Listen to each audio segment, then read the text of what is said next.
స్వర్గీయ అటల్ బిహారీ వాజ్పేయి గారు భారతదేశానికి సుమారు 7 సంవత్సరాల పాటు ప్రధానమంత్రిగా ఉండి ఒక కొత్త ఒరవడి సృష్టించి అంతకుముందు ఉన్నటువంటి సంస్కరణలు ఏదైతే ఉందో వేగవంతం చేసి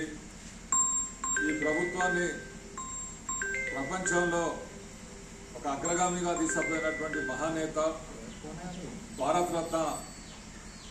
అటల్ బిహారీ వాజ్పేయి గారి 7వ వర్ధంతి సందర్భంగా ఈరోజు మన సూర్యాపేట నియోజకవర్గ కార్యాలయంలో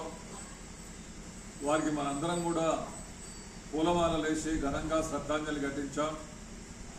నిజంగా భారత రాజకీయాల్లో ఎంతోమంది వ్యక్తులు మనం చూసినటువంటి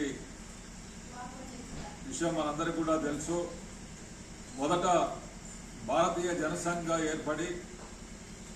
తర్వాత 1980లో భారతీయ జనతా పార్టీగా ఆవిర్భవించి ఆ తర్వాత అటల్ బిహారీ వాజ్పేయి గారు, లాల్ కృష్ణ అద్వానీ గారు ఈ పార్టీ బాధ్యతలు మొత్తం కూడా వేదేసుకొని ఈ దేశంలో